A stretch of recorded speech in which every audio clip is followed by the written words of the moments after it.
100세 시대를 맞아 여러분의 건강을 책임집니다. 1:1 건강 맞춤 상담, 당신의 주치.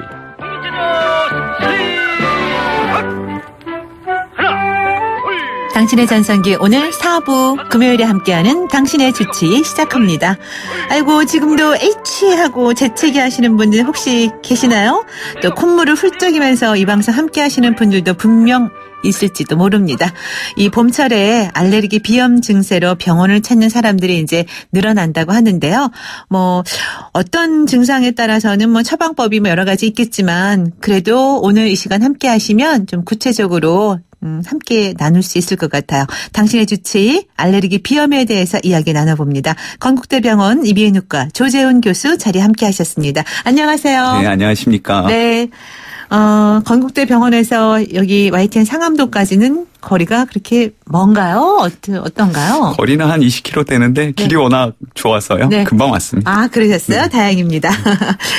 이 비염은 보통 이제 사람들이 알레르기성 비염이라고 그냥 같이 붙여서 얘기를 하더라고요. 비염인 환자들은 알레르기성 질환 뭐 어떻게 또 구별이 되는 건가요? 일반 비염과 알레르기성 비염과. 네, 알레르기 비염은 일종의 이제 과민 반응입니다. 네. 흔히 이제 면역성이 떨어져서 생기는 걸로 알고 계신데요. 정반대로 이제 과민 반응을 생기고요. 진먼지 진드기나 꽃가루, 개고양이 털, 곰팡이 등이 코 안을 자극해서 코가 막히고 재채기를 하고 가렵고 맑은 콧물이 흐르고 이런 것들을 이제 통칭해서 알레르기 비염이라고 합니다. 네, 과민 반응이라고 하면 좀 예민한 사람들이 그런 거겠죠. 아무래도? 네, 맞습니다. 네, 이제 비염하면 증상을 보면 이렇게 콧물이 흐른다거나 해서 콧물을 많이 흘리면 또 머리도 아파하는 분들도 있고 보면 감기 증상하고 조금 비슷한 것 같기도 해요. 아닌가요? 아니요. 굉장히 비슷합니다. 그래서 네. 처음에 감기 걸리신 분들이 본인이 알레르기 비염인 줄 알고 오시는 분들도 많은데. 그래요? 네. 사실 증상이 굉장히 비슷해서요. 둘 다 콧물이 흐르고 코가 막히고 재채기 등의 증상이 있습니다. 그런데 두 개는 완전히 다르고요. 네. 알레르기 비염은 과민 반응이라고 말씀드렸고 감기는 사실은 바이러스 감염 질환입니다. 아, 네. 감기를 일으키는 바이러스만 한 200종이 넘는데요. 가장 큰 특징이 아무리 길어도 감기는 10일 이상 넘어가지 않는다는 거예요. 네. 그래서 어떤 의사 선생님이 우스갯소리로 뭐 약 먹으면 7일, 약 안 먹으면 일주일. 이비인후과 의사들 비밀인데요. 이렇게 말씀하시더라고요. 네, 맞습니다. 10일이 지나면 저절로 대부분 좋아지고요. 네. 또 하나 이제 감기의 큰 특징은 발열이나 근육통 등 전신 증상이 동반되는 경우가 많습니다. 하지만 알레르기 비염은 그런 게 없고요. 또 증상이 최소 3, 4개월 이상은 돼야지 알레르기 비염이라고 말씀드릴 수 있습니다. 네, 오래 지속되네요. 그러니까 예를 들어 이제 봄철에 알레르기 증상이 비염 증상이 발생하면은 봄철 내내 그 한 계절에 갈 때까지 고생하시는 경우도 있단 말씀이시죠. 그러니까. 네. 이게 계절에 따라서 이제 꽃가루가 틀린데요. 네. 그 꽃가루가 계속 날리는 동안은 이제 계속 알레르기 비염이 있는 거죠. 네. 그러면 이제 요즘 같이 이제 봄에 오히려 이제 봄꽃이 좀 피고 이제 꽃잎 떨어지면서 꽃가루도 날리고 그전에 막 그러면 환자들이 더 많이 늘어나고 더 많이 괴로우시겠네요. 네. 알레르기 꽃가루가 원인인 알레르기 비염 환자들이 이제 봄철에 특히 괴로워하시는데요. 네. 사실은 그런데 우리나라는 꽃가루보다는 진먼지 진드기 알레르기 환자분들이 더 많으세요. 그래서 거의 1년 내내 네. 비염으로 고생하시는 분들이 더 많습니다. 네. 진먼지 진드기라면은 뭐 집에서 이렇게 일어난 여러 가지 이부자리라든가 그렇죠. 뭐 소파 제일 많은 게 이제 침대 시트인데요. 네. 그런 데서 이제 붙어 사는 조그마한 벌레예요. 네. 걔네들이 흘리는 각질이나 똥오줌 같은 게 날려가지고 네. 알레르기 비염을 일으키게 되죠. 네. 그런 것들을 이제 침구를 좀 깨끗하게 늘 정리정돈하고 사용하고 빨래를 자주 하고 그러면 좀 덜 발생할까요? 네, 조금 비염이? 더 줄게 됩니다. 네. 엄마들이 이제 힘드시죠. 네. 네. 아유, 엄마들은 정말 힘들어요. 네, 주부는 맞습니다. 너무 힘들어요. 네.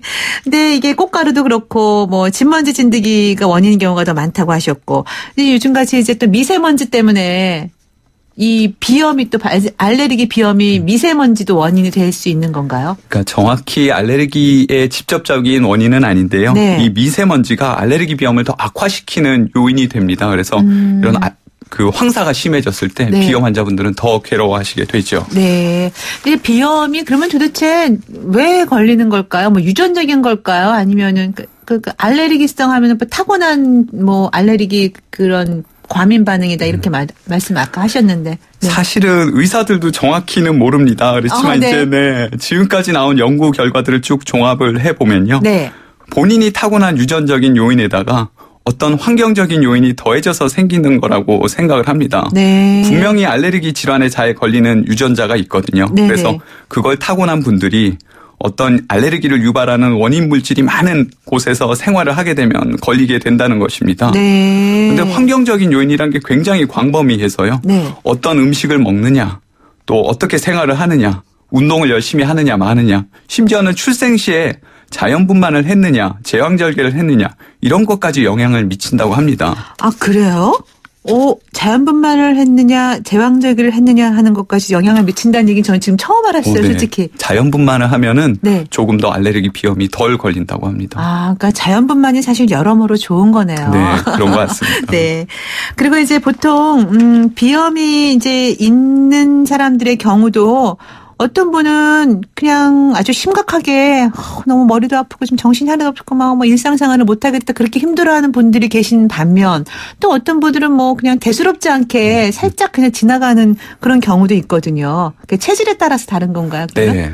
심하게 괴로워하시는 분들이 있고 덜 괴로워하신 분들이 있고 네. 심하게 괴로워하신 분들이 있어서 치료는 심하게 괴로워하신 분들만 치료를 받으시면 됩니다. 그래요? 네. 그래서 이제 그 심하지 않은 분들은 대수롭지 않게 그냥 지나치고 뭐 그러거든요. 그래서 흔히 이렇게 주변에서 보면 뭐 병원에 가서 적극적인 치료를 받는 분들보다는 그냥 뭐 약국에서 이렇게 코에 이렇게 좀 이렇게 뭐라 그러나 스프레이 같은 거 그런 것들을 많이 사용하시는데 그런 게 치료라 할 수 있는 건가요? 그렇죠. 이제 약국에서 흔히 본인이 그냥 가서 사는 스프레이 그냥 뿌리고 마시고 네. 이런 분들이 있는데 그런 거는 이제 사실은 비염을 더 악화시킬 수가 있어요. 아, 그래요? 네. 그래서 저희가 간단하게 이제 정리를 해보면 알레르기 비염 치료법은 크게 4가지가 있습니다. 네. 그래서 가장 첫 번째 거는 원인 물질을 최대한 피하는 회피요법이 있습니다. 네.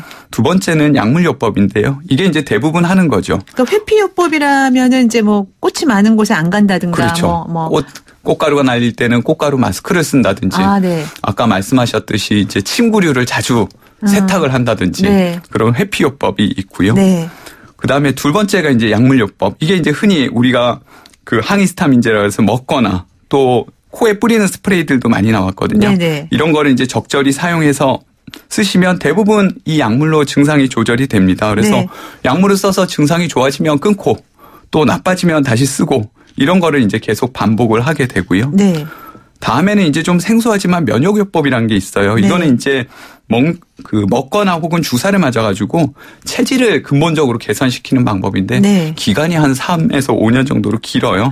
치료 기간이 5개월이 아니라 3에서 5년이요? 네. 그래서 큰 마음을 먹어야 시행할 수 있는 치료고요. 어지간한 의지로는 네. 쉽진 않을 것 같네요. 그런데 요즘은 이 면역치료 법이 굉장히 효과가 좋다는 연구 결과들이 많아서 많이 시행하고 계시고요. 네. 마지막으로는 이제 수술이 있어요. 이제 수술은 알레르기 비염 자체를 완전히 없애주는 건 아닌데 네. 코막힘이 너무 심하신 분들 그래서 네. 다른 치료를 아무리 써도 효과가 없는 분들한테는 수술로 코막힘을 뚫어주면 또 많이들 좋아하십니다. 네. 코가 막힌다는 증상은 이제 비염일 수도 있지만 우리가 예전에 축농증인 경우에도 코막힘이 좀 심하지 않나요, 선생님? 맞아요. 네. 비염이랑 축농증은 다른 질환이긴 하지만 코에서 생기는 가장 흔한 2가지 질환입니다. 네. 그래서 축농증은 부비동이라는 공기방이 있어요. 코 안에는요. 거기에 염증이 생겨가지고 누런 콧물이 흐르고 계속 가래가 끓고 이런 병을 이제 축농증이라고 하는데요. 네. 비염 환자들한테 옛날엔 똑같은 코 질환이니까 비염 환자들한테 축농증이 더 잘 걸린다 이렇게 알고 있었는데 사실은 연구 결과에서는 꼭 그렇지는 않다고 네. 비염과 축농증은 따로따로 호발하는 증상이라고 질병이라고 알려져 있습니다. 네. 또 알레르기 비염 환자의 경우에 또 한 일정 부분 되는 비율에서 또 천식이 발생할 확률도 있다고 제가 들었는데 진짜 그래요? 천식이 굉장히 알레르기 비염에서는 사실 천식 발생이 굉장히 큰 문제인데요. 2개가 굉장히 비슷한 질환이에요. 발생 원인이요. 그래가지고 심지어 알레르기 환자의 3분의 1은 천식을 동반하고 있는 경우가 있습니다. 네. 근데 이제 알레르기 비염과 천식 이렇게 단어만 들었을 때 천식이 훨씬 더 위험한 느낌이 들거든요. 네. 사실은 천식이 훨씬 증상이 심하고 괴로울 수가 있습니다. 네. 천식은 심지어 잘못하면은 숨이 막혀서 네. 큰 사고가 날 수 있기 때문에 네, 네. 천식이 더 위험한 병이긴 하죠. 네. 그러면 그런 것들을 어떻게 사전에 뭐 예방할 방법이 좀 있을까요? 그래서 그 아까 잠시 말씀드린 면역 치료가 또 나오는데요. 네. 알레르기 비염이 심한 환자들한테 면역 치료를 해주면 이렇게 천식으로 진행되는 거를 사전에 막을 수 있다고 합니다. 아, 그렇군요. 그리고 이제 또 비염하면 이것도 또 연관성이 있을지 모르겠지만 이렇게 코를 많이 이제 고시는 분들 있잖아요. 그리고 또 나이가 들어가면서 코골이가 심해지는 경우도 물론 있지만 비염 때문에 코골이를 할 수도 있는 건가요? 그렇죠. 코골이 하니까 꼭 코에서 사실은 울리는 소리 같은데 사실은 그거는 목젖이 떨려서 울리는 소리긴 하는데요. 아, 실제적으로는 이제 뚱뚱해서 생기는 경우가 많고요. 그런데 네. 비염 환자들도 코가 좁아지면서 코골이가 심해지는 경우가 많습니다. 그래서 네. 실제적으로 비염 치료를 하고 나서 코골이가 좋아지시는 분들이 많아요. 아, 그렇게 직접적인 연관관계는 딱히 있는 건 아닌 거군요. 그러니까. 네. 한 10%에서 20% 정도 영향을 미친다고 합니다. 네, 코골이. 네, 그렇군요. 요즘에는 이제 알레르기 비염이 아이들에게도 많이 이렇게 발생한다고 해요. 사실은 어른들보다 이제 아이들한테 더 쉽게 생기는데요. 네. 연구에 따라 조금씩 다르긴 하지만 우리나라 아이들 경우에 20에서 30%가량이 알레르기 비염 환자라는 연구 결과가 있습니다. 그럼 많은 거죠, 사실 네. 이게. 네. 지금 많은 것도 문제인데 더 중요한 거는 점차 이렇게 증가한다는 거예요. 원인은 아마도 식생활이 서구화되고 대기오염이 증가하고 또 온난화가 되고 요즘 또 공부하느라고 운동도 못하고 네. 또 이게 너무 깨끗한 환경에서 자라다 보니까 이런 것들이 다 합쳐져가지고 알레르기 비염을 증가시킨다고 생각을 하고 있습니다. 그러니까 너무 깨끗해도 좀 안 되고 또 너무 지저분하게 진먼지 진드기 생길 정도로 살아도 그렇죠. 안 되고 그렇죠. 참 복잡합니다. 네. 네. 적당하게 좀 면역력도 키워가면서 이렇게 지내야 된다는 얘기 같은데요. 지금 문자가 많이 오고 있어요. 아무래도 계절적으로 또 이렇게 이제 알레르기 비염 환자들이 신경 써야 하는 계절이 돼서 그런가 봐요. 0808님께서는 봄, 가을이 되면 코가 너무 간지러워요. 유전적 요인이 있나요? 검사 방법도 좀 알려주세요 하셨어요. 네. 그 유전적인 요인을 검사할 수는 없고요. 네. 지금은요. 그거는 힘들고 알레르기 검사를 해보시면 알 수 있습니다. 뭐 반응 테스트. 네. 네. 알레르기 반응 테스트라는 게 있어서 네. 피부에 그 등이나 팔에다가 시약을 바르고 이제 검사를 보는 법도 있고요. 네. 요즘은 또 편리하게 그냥 피를 뽑아가지고 검사하는 경우도 있습니다. 그래서 네. 한 5, 60개 정도 되는 원인에 대해서 한 번에 파악을 할 수가 있습니다. 그래서 검사를 하시면 쉽게 알 수가 있습니다. 네. 그럼 이제 검사를 하고 나면 거기에서 뭐 이게 어떤 이유 때문에 그렇죠. 어떤 거는 하지 말아라. 어떤 원인 때문에 진먼지 진드기다. 또 꽃가루는 하나가 아니고 꽃가루 종류가 한 3, 40개 정도가 돼요. 네. 그래서 어떤 꽃가루가 원인이다 이런 거를 잘 알 수가 있습니다. 네. 그걸 알게 되면 각별히 그 부분에 대해서 유의를 그렇죠. 하는 거죠. 그렇죠. 8897님. 비염이 심해서 수면 방해될 정도여서 알레르기 검사했는데 고양이 털 알레르기랑 진먼지 알레르기가 나왔어요. 회사에 고양이가 10마리나 있어서 그런 것 같아요. 이 고양이나 뭐 강아지 키우시는 분들 그렇죠. 회사를 옮기시는 게 제일 좋을 것 같긴 한데요. 네.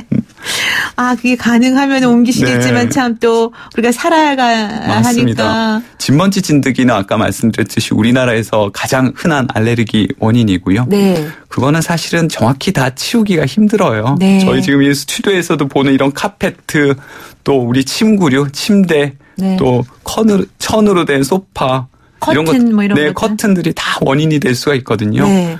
그리고 고양이는 정말 치우면 많이 좋아집니다. 고양이는 네. 치우면 많이 좋아지는데 네. 그게 어려울 경우에는 고양이를 일주일에 2번씩 고양이 샴푸가 있거든요. 네. 샴푸로 씻기기만 잘해도 어느 정도는 좋아집니다. 네. 강아지도 비슷하겠죠. 네, 강아지랑 고양이 털은 굉장히 성분이 비슷하기 때문에 네. 한 군데에 알레르기가 있는 분들은 고양이에 있는 분들은 개에도 네. 혹은 또 개에 있는 분들은 고양이한테도 알레르기가 있을 수 있습니다. 네, 네. 그리고 지금 1971님, 곧 아이가 태어날 예정입니다. 저는 강아지를 너무 좋아하는데 사람들이 강아지 키우면 아이들에게 알레르기 줄 수 있다고 해서 고민입니다. 방금 말씀하신 것처럼. 맞아요. 그게 맞아요. 네, 사실은 저희 의사들 사이에서도 여러 연구 결과들이 있는데요. 네. 차라리 태어날 때부터 옆에 강아지가 있었던 아기들은 알레르기가 덜 걸린답니다. 오히려. 네, 나중에 또 더 건강해질 수 있는데 이게 한두 살 이후에 그때 처음 개나 고양이를 접하게 되면 알레르기가 더 생긴다고 해요. 네. 그래서 어떤 게 정답이다라고 정확히 말씀드리기가 좀 힘듭니다. 네. 그리고 0786님. 알레르기 비염은 없는데 재채기를 한 번 하면 3번, 4번 연거푸 나옵니다. 한 번 하면 7번까지 나옵니다. 이것도 비염과 관련 있나요? 연속적인 재채기는 그 알레르기 비염의 가장 전형적인 증상인데요. 아, 그래요? 네. 비염일 가능성이 상당히 있습니다. 검사를 한번 꼭 받아보시기 바랍니다. 재채기를 어쩌다 한번 그렇게 연거푸하는 거는 좀 그렇지만 이런 횟수가 잦아진다면 그렇죠. 네. 알레르기 증상일 가능성이 상당히 많습니다. 네, 검사를 한번 받아보심이 좋을 것 같네요. 네. 그리고 5780님, 우리 아들이 4살인데 밤에 코를 자주 막혀 합니다. 소아과에서 비염은 아니지만 비염약을 먹으면 좀 나아진다는데 아이가 어려서 약을 먹여도 될까 싶습니다. 하셨네요. 그 아기들 코골이는 사실은 알레르기 비염보다는 편도아데노이드 비대 때문에 생기는 경우가 굉장히 많습니다. 네, 편도 목. 네, 목에 있는 편도와 네. 코 뒤에 있는 편도의 사촌인 아데노이드라는 놈이 있어요. 네. 그래서 그게 클 경우에 아기들은 코골이를 많이 하거든요. 네. 그래서 그거는 이비인후과를 가셔서 꼭 한번 검사를 해보시고요. 네. 그런데 또 의심하신 대로 알레르기 비염이 또 코골이의 경우가 있어요. 네. 그래서 그것도 같이 한번 검사를 꼭 해보시기 바랍니다. 네. 그리고 6632님. 아이가 비염이 있는데 집중력이 많이 떨어집니다. 그리고 성장 발달 저하 구강에 변형도 있다고 해서 걱정입니다. 성장기 아이들에게 비염이 있으면 사실 이런 걱정도 할 수 있을 것 같아요. 아주 비염의 문제들을 다 갖고 있는 경우인데요. 네. 일단 성장에 대해서 먼저 말씀드리면 알레르기 비염 환아들은 이제 깊은 잠을 못 자요. 코가 막혀가지고요. 네. 성장 호르몬은 이제 깊은 잠을 잘 때 많이 분비되는 걸로 알려져 있는데 깊은 잠을 자지 못해서 성장 호르몬 분비가 줄고 그래서 키가 적어진다라는 연구 결과들이 또 굉장히 많습니다. 아, 네. 또 아까 좀 산만하고 성적이 떨어진다고 하셨는데요. 집중력이 네네. 떨어진다고 하셨는데 그것도 알레르기 증상의 가장 대표적인 겁니다. 그래서 네. 아기들 경우에는 아까 말씀드린 대로 깊은 잠을 못 자고 또 본인 자체가 낮에 계속 코 때문에 신경을 쓰기 때문에 네. 집중력이 떨어져서 실제적으로 저도 연구를 해봤는데 알레르기 비염 환아들이 성적이 떨어집니다. 학교 성적이 떨어진 경우가 많아요. 네, 네.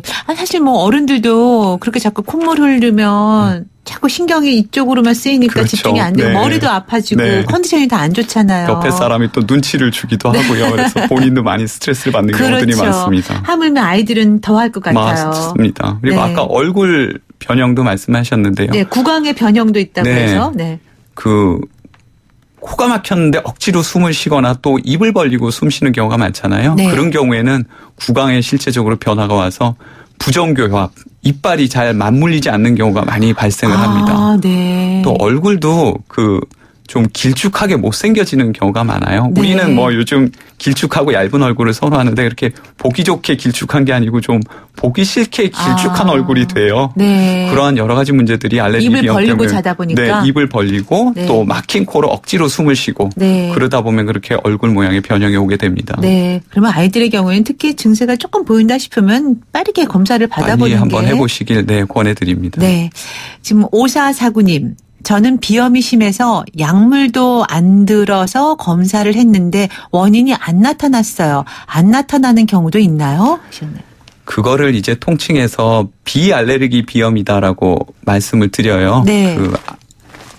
비염 증상이 있는데 알레르기 검사를 했더니 뭔가 물질이 진먼지 진드기든 고양이든 나오면은 그건 알레르기 비염이 되는 거고요. 네. 이런 게 전혀 안 나올 때 이제 비알레르기 비염이라고 하는데요. 증상 자체가 아주 다르진 않습니다. 그런데 일반적으로 알레르기 비염보다는 좀 순한 경우가 많고요. 그런데 불행하게도 또 약물에는 좀 더 안 듣는 반응이 좀 덜 떨어지는 경우가 많아요. 그래서 수술적인 치료가 필요한 경우들이 꽤 있습니다. 네. 지금 또 4717님. 우리 아기가 크롭인 줄 알았는데 크롭이 아닌 이비인후과 문제일 수 있다고 하던데요. 하셨어요. 크롭이 이제 네. 킁킁 대고 이제 기침을 하는 경우를 이제 크롭이라고 하거든요. 네. 그런데 크롭은 잘 보셔야 되는 게 몇 가지 정말 이비인후과적인 질환 때문에 그럴 수가 있어요. 네. 가장 흔한 거는 이제 축농증입니다. 비염이나 축농증이 심해가지고 콧물이 자꾸 넘어가는 거예요, 목으로. 그럼 아기들이 그걸 뱉으려고 이제 크크 하는 경우가 있고요. 또 하나는 이제 천식인 경우가 있습니다. 아까 천식이 위험하다고 말씀드렸잖아요. 그럼 기도가 좁아지는 천식인 경우에도 크루과 증상이 비슷하기 때문에 그런 거는 병원 가셔서 꼭 감별 진단을 해보시기 바랍니다. 네. 그리고 지금 7890님. 거의 3년째 알레르기 비염 때문에 고생 중인데 마지막이다라고 생각하고 치료를 시작했습니다.